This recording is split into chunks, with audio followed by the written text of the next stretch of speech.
Ano kayang masabi ni Kiko na iniwan siya ni Lenny at ipinagpalit siya kay BBM? Sabagay, may mas itsura naman ng konti si BBM compare kay Kiko. Si BBM nga lang, ngiwi ng ngiwi.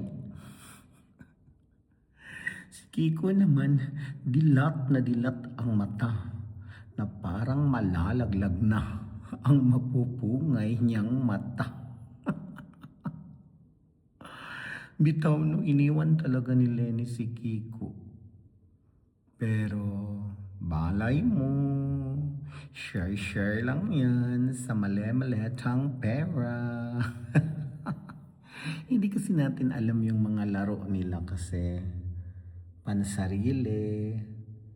pansariling interest para sa mga pangarap. Ang sobrang taas ng pangarap.